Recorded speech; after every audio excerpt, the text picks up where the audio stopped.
오늘 본문 말씀을 통해서 가난한 가부의 헌금 교훈, 이런 제목으로 이렇게 말씀을 드리려고 하는데, 사실은 제가 이 제목 말고 부제라 그랬죠. 또 다른 제목은 교회의 사명이라는 제목으로 이렇게 말씀을 좀 나누고 싶습니다. 이 말씀의 배경은 예수님께서 십자가를 지시기 전에 이제 마지막으로 예루살렘에 입성하셔서 복음을 전하시고 또 마지막 때에 대해서 말씀하시고 또 예루살렘 성전을 청소하시고 뭐 여러 가지 일들을 행하시는데, 하루는 사람들이 헌금을 넣는 것을 볼 수 있는 그 연보궤를 향해서 이렇게 앉으셨어요. 마침 성전에 오는 많은 사람들이 헌금을 하는데 부자들은 돈을 이렇게 많이 넣었다, 이렇게 기록되어 있습니다. 많은 사람들이 이렇게 헌금을 하는데 한 가난해 보이고 초라해 보이는 여인 한 사람, 오늘 성경에는 가난한 가부라고 이렇게 표현되어 있습니다. 그 여인이 와서 헌금을 하는데 2렙돈을 넣었다, 고드란트를 넣었다. 이 말은 한 고드란트가 2렙돈이에요. 그러니까 돈의 양이 같다는 얘기죠. 이 한 렙돈이라는 것은 100분의 1 데나리온입니다. 우리가 잘 알다시피 한 데나리온은 한 사람이 하루 동안 버는 돈 일당이라고 생각을 하거든요. 그 한 사람의 일당의 100분의 1 정도 되는 돈, 그 2개를 드린 거예요. 근데 예수님께서 이렇게 말씀하세요. 야, 여기 지금 부자들이 돈을 많이 넣었잖아. 근데 너희들도 봤지. 마지막에 온 저 가난해 보이는 여인 가부가 2렙돈을 넣은 거야.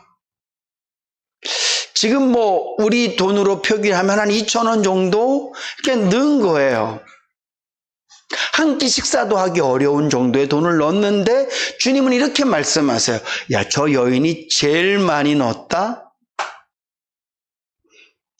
부자들은 자신들이 갖고 있는 풍족한 가운데 일부를 드린 거지만 저 여인은 구차한 가운데에서 자기 생활비 전부를 넣은 거야. 이렇게 말씀하시고 이게 끝이 나요. 이 장면을 갖고 우리는 많은 것들을 생각할 수 있습니다. 아, 역시 하나님은 돈의 액수를 보시는 분이 아니라 정성을 보시는 분이시구나. 맞죠? 네. 하나님께서는 어떤 크기나 어떤 양에 대해서 관심을 갖고 있는 것이 아니라 우리 마음의 중심을 보시는 거죠. 그런데 저는 이 본문 말씀을 통해서 다른 부분들이 눈에 보여져요. 오늘 본문 말씀에 보면 구차한 생활 중에서 자기 모든 소유, 곧 생활비 전부를 넣었다. 저는 이 부분이 마음에 굉장히 걸려요. 왜 걸리냐 하면 오늘 이 가난한 가부는 예루살렘 교회의 성도예요. 또 예루살렘에 있는 여러 회당 중에 한 곳에 속해져 있는 여인이었을 거예요. 예수를 믿어도 가부가 될 수 있습니다. 예수를 믿어도 가난해질 수 있어요. 근데 중요한 것은 그 여인이 그 2렙돈이 생활비 전부였다는 거예요. 저는 여러분들이 제가 지금 드리는 말씀을 이렇게 좀 짐작하셨으면 좋겠어요. 물론 제가 말씀을 드리겠지만 오늘 이 여인이 헌금을 하고 난 다음에 우리가 바라기는, 하나님, 이 여인이 없는 가운데 전부를 드렸습니다. 그 다음에 뭐가 있어야 돼요? 하나님의 복이 있어야죠. 주님께서 그 다음에 이렇게 말씀해 주셨으면 얼마나 좋았을까요? 틀림없이 이 여인에게 엄청난 물질의 복을 하나님께서 주실 거야. 그가 생활비 전부를 넣었기 때문에 하나님께서 그에게 필요한 물질로 보답하실 거야. 이렇게 말씀해 주셨으면 우리에게 은혜가 많이 되고 목사도 설교하기가 참 편했을 거예요. 근데 성경은 그렇게 말씀하지 않는다는 거죠. 물론 어떤 분들은 하나님께 헌신하고 봉사하고 하나님께 드려서 복 받은 분들도 계세요.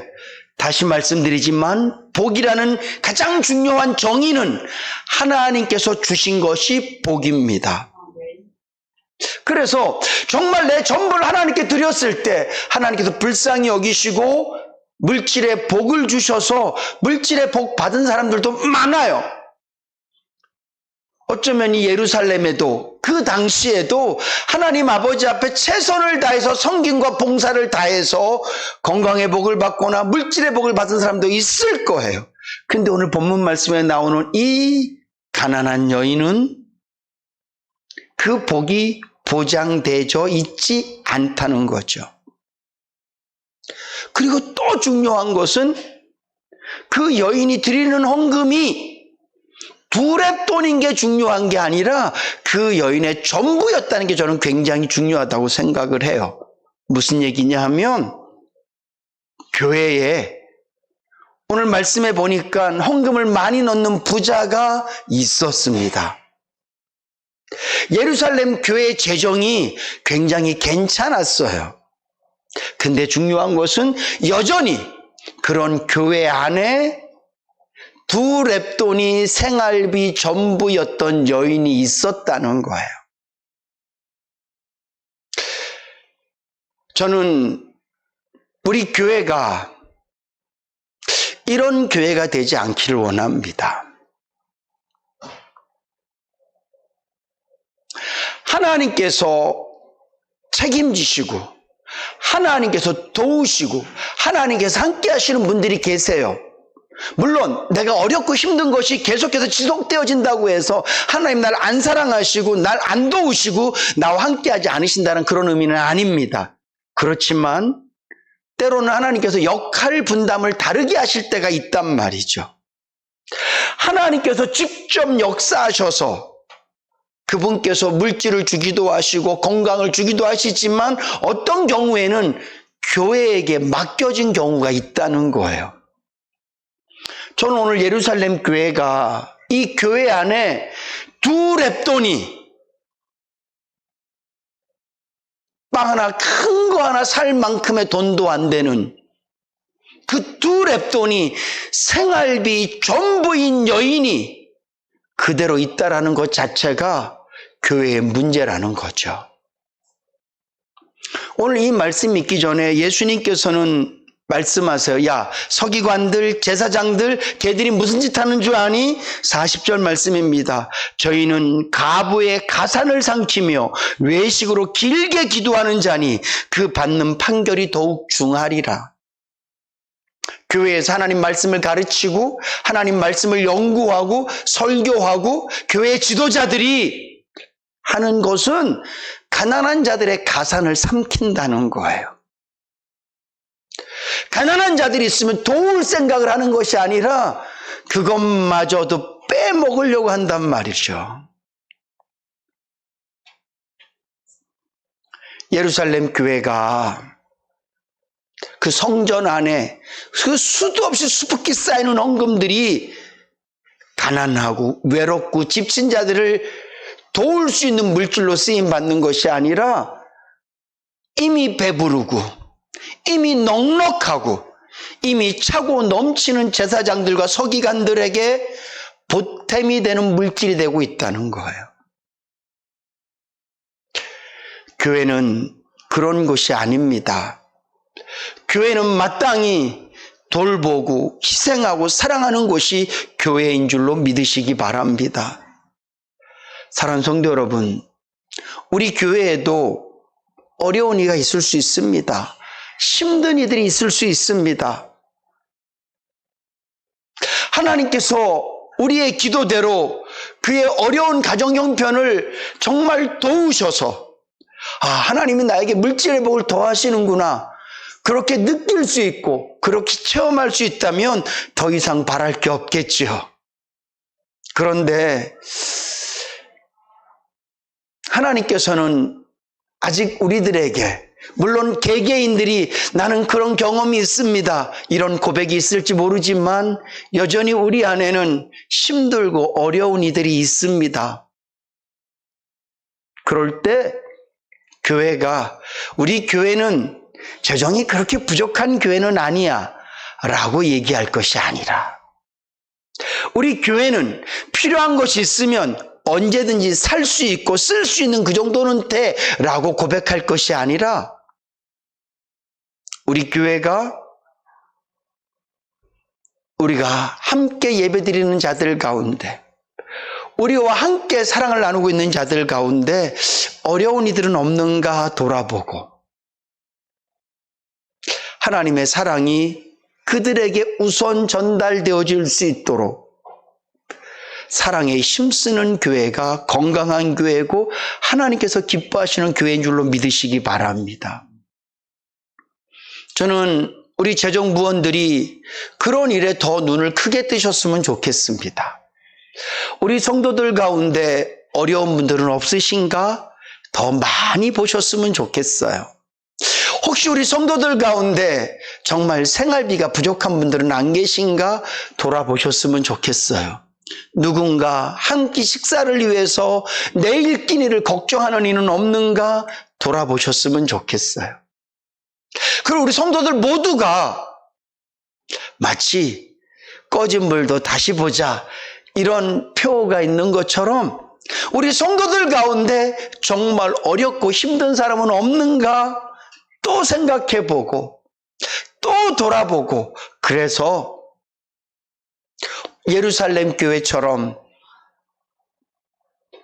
생활비 전부에 두렙돈을 드리는 이런 가난한 가부는 우리 교회는 없었으면 좋겠습니다. 가부는 있을 수 있어요. 가난한 사람도 있을 수 있어요. 우리 모두가 경제적인 수준을 똑같이 평균적으로 둘 수는 없습니다. 그렇지만 생활비 전부를 하나님께 드리는 일은 없어야 된다고 저는 생각되어집니다. 우리 교회 안에는 가족이 몇 명이에요. 제가 지난주에도 그렇게 말씀을 드렸지만 저는 정말 여러분들이 저에게 복이에요. 다윗이 성도가 나의 즐거움이라고 고백했던 것처럼 여러분들은 저의 즐거움이고 저의 복입니다. 하나님께서 함께 신앙생활 하도록 인해교회에 보내주신 분들이기 때문에, 하나님께서 이 자리에 모으신 분들이기 때문에 복이라고요. 뿐만 아니라 여러분들에게도 성도가 복인 줄로 믿습니다. 하나님께서 사랑하도록 만나게 하셨고 복되도록 만나게 하신 성도들이, 누구는 먹을 것이 없어서 배가 골고 꼭 필요한 것을 구하지 못해서 아파하고 신음하고, 누군가는 철철 넘쳐나고, 교회가 건물은 멋지게 짓는데, 교회가 눈에 보이는 엄청난 일들은 많이 하는데 그 가운데 여전히 성도들은 배고파서 울고 외로워서 울고, 이렇게 소외되는 일은 없어야 될 것입니다. 저는 우리 인해교회가 오늘 예루살렘 교회처럼 가난한 사람을 그냥 외면하는 교회, 가난한 사람들에게 하나님의 사랑과 은혜를 흘려보내지 않는 그런 교회가 아니라 기꺼이 최선을 다해서 어렵고 힘든 이들을 위해서 하나님의 사랑을 흘려보낼 수 있는 그런 교회가 되기를 간절히 소망합니다. 여러분들이 헌금을 드릴 때마다 그런 마음에 소원이 있으시고, 헌금을 드릴 때마다 하나님 그렇습니다, 내가 하나님께 드리는 이 물질은 이렇게 흘러가기를 소망합니다, 그런 마음들이 있으셔야만 되는 거예요.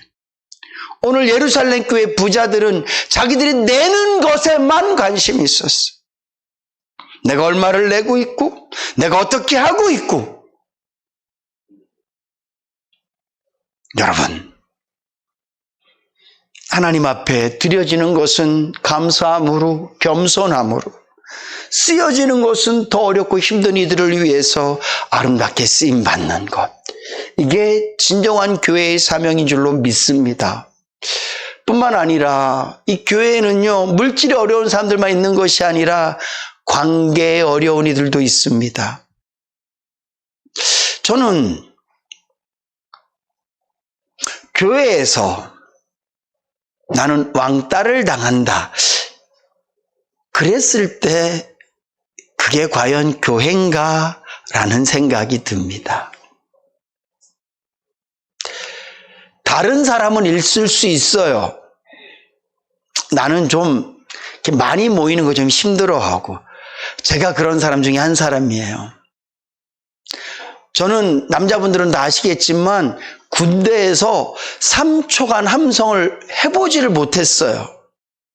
그런 거 있거든요. 전방에 3초간 함성 그러면 그러는데 저는 그게 너무 창피하고 너무 쑥스럽고 너무 이상해서 그냥 가만히 이렇게, 성품이 그래요. 잘 어울리지 못하고 전혀 여러분들이 교회에서 보는 제 모습이랑은 제가 되게 쑥스러움이 많고요. 이렇게 잘 하나 되는 일에 되게 부적합한 사람이에요, 제가 목사기 때문에 어떻게 해서라도 노력하고 힘쓰고 막 그런데 성격이 다를 수 있습니다. 그렇지만 사랑해서 열애되는 일은 없어야 될 줄로 믿습니다. 이 교회가, 제가 이렇게 설교한다고 해서 우리 교회가 그런 교회이기 때문에 드리는 말씀이 아니라, 제가 이 말씀을 묵상하다가 교회는 이런 교회여야 된다, 사랑에 열애되고 관계에 열애되는 그런 이들이 없어야 될 줄로 믿습니다. 여러분, 돌아보세요. 물질이 가난한 자들이 있는가 돌아보시는 것처럼 관계가 가난한 이들은 없는가 돌아보세요. 그분이 성격상 잘 합쳐지지 못하고 또 상황적으로 여러 가지 이유들 때문에 잘 못할 때 나마저 손을 빼고 나마저 마음을 거두는 것이 아니라, 그럼에도 불구하고 사랑을 주고, 그럼에도 불구하고 친절히 대하고, 그럼에도 불구하고 주님의 사랑으로 손길을 내밀어서 우리 인해교회는 관계에서, 사랑에서 열애되는 사람이 단 한 명도 없는 그런 교회가 돼야 될 줄로 믿습니다. 교회마다 파가 있고, 교회마다 당이 있고, 교회마다 특별히 좋아하는 사람들끼리 모임이 있어서 그 모임을 통해서 교회의 어떤 일들이 진행되어지고, 그 모임에 들지 못하면 교회 나가는 게 재미없어지고 나는 그냥 나가는 거야. 그게 무슨 교회입니까? 교회에 대한 가장 큰 정의 중에 하나가, 머리는 예수 그리스도시고 우리는 몸입니다, 한 몸입니다가 교회의 정의예요. 우리는 다 같은 지체입니다. 혹시라도 여러분들 마음속에 나는 이 사람에 대해서는 좀 불편한 마음이 있어, 그 사람이 이 모임에 들어오면 나는 힘들어, 그런 것들이 있다면 오늘 이 시간 이후부터 여러분들의 마음이, 하나님, 내 마음속에 모든 사람들을 진심으로 사랑하고 존중할 수 있는 그런 성도 되게 하여 주시옵소서. 회개하시고 여러분들의 마음 문을 여셔서 교회의 사명, 성도의 참다운 교제가 아름답게 이루어지는 일에 우리 모두가 힘쓰실 수 있기를 주님으로 축복합니다. 또 한 가지 말씀을 드리면, 교회에는 몸이 많이 아픈 분들도 계십니다. 연세가 드셔서 몸이 불편하신 분들도 계시고, 또 원치 않는 병 때문에 몸이 불편한 분들도 계세요. 목사가 바라고 성경에 나오는 역사들을 보면 그냥 기도하면 낫고 치료되어지고 새로워지고 이런 일들이 교회에서 날마다 있어야 되는데 잘 그렇지 않은 게 많은 것 같아요. 지난 한 주간도 오늘 이 자리에 없으니까 김연현 집사님 생각하면서 여러분들이 우셨어요. 저도 울고. 모자를 쓰고 교회에 나와서 예배드리는 그 모습, 성도들에게 다 보여주고 싶지 않는 자신의 외적인 모습, 그럼에도 불구하고 이 자리에 앉아 계시고 또 못 나올 때는 너무 힘들어서 나오지 못하시고, 우리 중에는 건강하게 예배드릴 수 있는 이들이 있는가 하면 때로는 아픔 가운데, 고통 가운데 한 계단 한 계단 올라오기가 너무 힘들어도 겨우겨우 올라와서 예배드리는 분들도 계시고, 몸은 아프지만 그래도 하나님의 사랑과 은혜를 믿으면서 예배드리는 이들도 계십니다. 마치 어떤 이들은 하나님 앞에 예배드리고 주님을 사랑할 때 물질의 복을 통해서 모든 물질의 문제들이 한번 해결되시는 분들도 있지만, 여전히 오늘 본문 말씀에 나오는 가난한 가부처럼 그렇게 물질의 형편을 끝까지 유지해가는 사람들이 있는 것처럼 육신의 건강도 마찬가지입니다. 어떤 분들은 기도하다 단숨에 낫기도 하고 놀라운 체험과 기적을 경험하기도 하지만, 어떤 분들은 끊임없이 기도하고 끊임없이 주님을 바라보지만 문제가 해결되지 않는 경우들도 있습니다. 이럴 때 우리 교회 성도님들이 어렵고 힘든 이들, 특별히 아프고 불편한 이들을 우리 마음속에 담고 내 가족처럼, 내 식구처럼 생각하고 기도하고 정말 하나님 앞에 더 간절히 매달릴 수 있는 그런 사랑이 우리에게 있어야 될 줄로 믿습니다. 이게 교회지요. 저도 잘 아프지 않아서 잘 몰라요. 여러분들도 알다시피 저는 코로나 그 기간 동안 코로나 한 번도 걸린 적 없습니다. 저희 모든 가족이 코로나 걸려도 저는 안 걸렸어요. 인도네시아 선교 갔을 때 우리 가족 모두가 말라리아에 걸려도 저만 안 걸렸어요. 저는 이 독감, 감기가 판칠 때 감기도 한 번 안 걸렸어요. 전 잘 안 아파요. 이 안 아프니까 단점이 있어요. 아픈 사람의 마음을 잘 몰라요. 저는 제 아내가 아프다 그러면 병원 가 그래요. 왜? 아파 보질 않으니까 알아서 병원 가세요. 그게 제가 아파 봤으면 얼마나 아플까라는 말도 할 수 있고 어떻게 좀 이렇게 도와줄 텐데, 아파 보질 않았으니까 아프다 그러면 병원 가세요. 약 사 먹으면 되지 왜 그걸 나한테 말하지? 제가 그랬어요. 아파 보지 않은 사람은, 아픈 사람들, 젊은 사람들은 아직 나이 들어보지 않았기 때문에 연세 드신 분들의 그 몸 상태와 마음 상태를 잘 못 헤아린단 말이죠. 그래서 우리가 하나님께 자비를 구해야 돼요. 주님, 우는 자와 함께 울 수 있는 그런 마음을 저에게 허락해 주시옵소서. 제가 목회하면서 제일 감사한 것 중에 하나가 뭐냐 하면 하나님께서 성도들을 공감하게 하신다는 거예요. 저는 배고프지 않지만 배고픈 이들을 공감할 수 있는 은혜를 주셨어요. 저는 아프지 않지만 아픈 성도들을 공감할 수 있는 은혜를 주셨어요. 저는 때로는 답답하지 않지만 답답한 성도들을 공감할 수 있는 은혜를 주셨거든요. 교회는 공감이고 소통이 돼야 되는 곳인 줄로 믿습니다. 물질이 공감돼야 되고 소통돼야 되고요. 관계가 공감되고 소통돼야 되고요.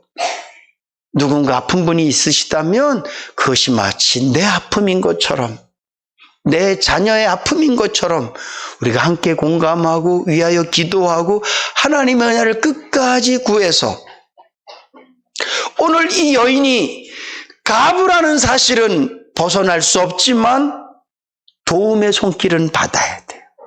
누군가에게 도움을 받아서 부자가 될 수는 없지만 생활비 정도는 해결이 돼야 된다는 거죠. 오늘 우리 교회가 누군가 어려움이 있을 때 우리 인해교회가 도와서 그 사람이 무슨 재벌이 될 수는 없지만 그래도 생활비 정도는, 생활고 정도는 해결할 수 있도록 교회가 만들어줄 수 있어야 된다고 저는 믿습니다. 누군가 몸이 아플 때 우리가 그 사람을 치료시킬 수는 없지만 아픔을 공감하고, 나를 위해서 기도해 주는 사람들이 많구나, 나의 아픔을 공감해주고 나와 함께 아파하는 이들이 많구나, 정말 나는 가족이 많은 사람이구나, 비록 나는 아프지만 나의 이 아픔을 통해서 더 많은 사람의 사랑을 받고 있구나, 이런 소통과 공감이 있는 것이 교회인 줄로 믿습니다. 더 나아가서 우리는 주변 교회도 돌아봐야 돼요. 저는 이 말씀을 묵상하면서 되게 마음이 아팠던 것이, 목회자들 중에 배고픈 목회자가 진짜 많다는 거예요. 오늘도 제가 어떤 그 소포를 며칠 전에 왔는데 오늘 뜯어봤어요. 책이 이렇게 든 걸 알았는데 왜 이 목사님이 나한테 책을 보냈지 모르는 분이에요. 보니까 같은 교단이고, 그래서 내용은 이상한 게 아닌 것 같다. 그래서 이게 열었는데 편지가 있더라고요. 목사님, 저는 54세에 목사 안수를 받은 그런 목사입니다. 이제 내일 모레 은퇴를 하는데 교회를 이렇게 운영하면서 계속 빚을 졌다는 거예요. 그래서 이제 얼마 있지 않으면 이 빚 때문에 자기가 너무 큰 어려움을 당하는데, 본인이 쓰신 책이에요. 책을 10권을 보내셨더라고요. 그러면서 아마 저에게뿐만 아니라 많은 교회에 보내셨겠죠.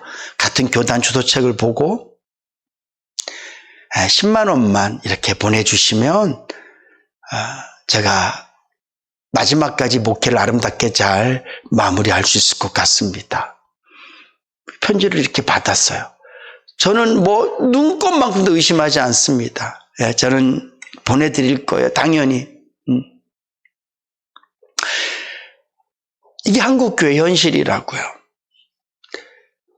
한 교회 옆엔 배고프고 힘들고 정말 교회 월세도 못 내는 그런 교회가 있는가 하면 그 바로 옆에는 엄청나게 크게 정말 넘치고 넘치는 교회가 또 있어요.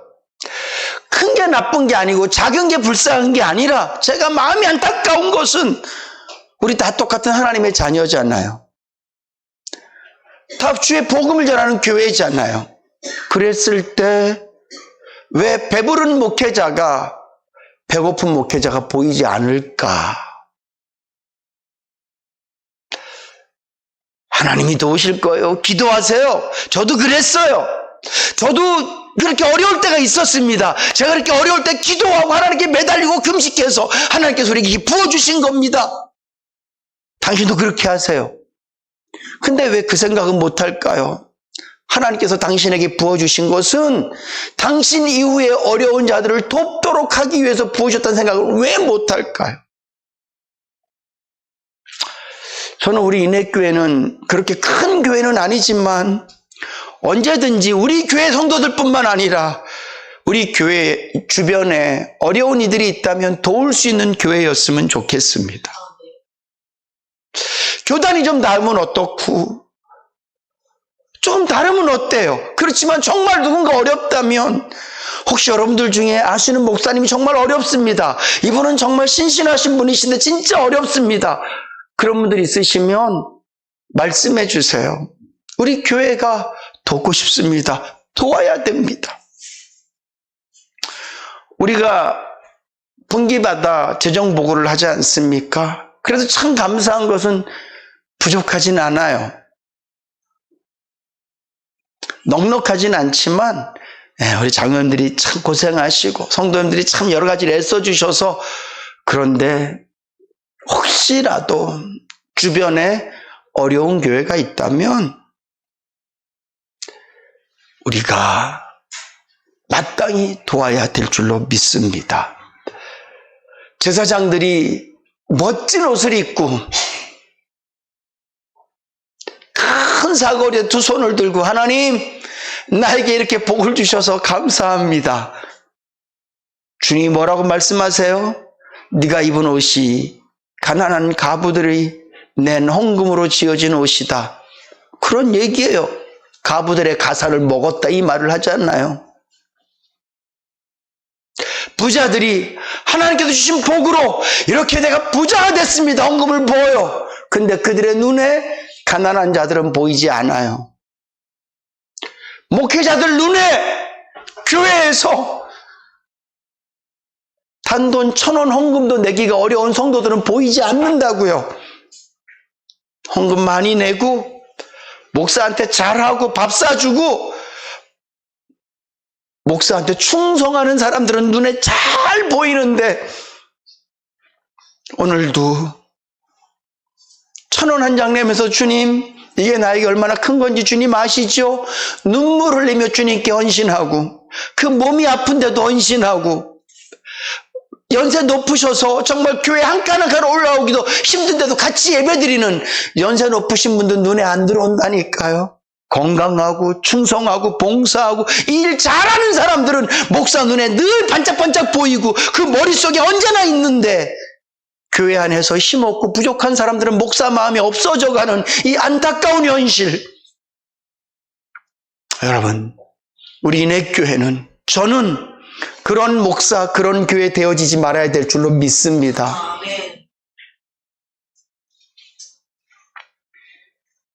꼭 그러고 싶어요. 그래서 우리네 교회는 최소한 배고픈 사람은 없어야 돼요. 우리네 교회는 최소한 생활비가 없어서 그런 분은 없으셔야 돼요. 정말 힘드시거든 부끄러워하지 마시고 목사한테만 말씀하세요. 저희 교회는 비밀로 재정부 장부에만 이름을 이름까지 이렇게 지출이 명세돼야 되니까 명시돼야 되니까 그렇게 해서 지출할 수 있어요. 꼭 말씀해 주세요. 그리고 몸이 연약하신 분들, 연세 높으신 분들 위해서 우리 마음에 좀 다 담자고요. 우리 엄마잖아요. 우리 아빠잖아요. 내 아들이잖아요. 내 형제잖아요.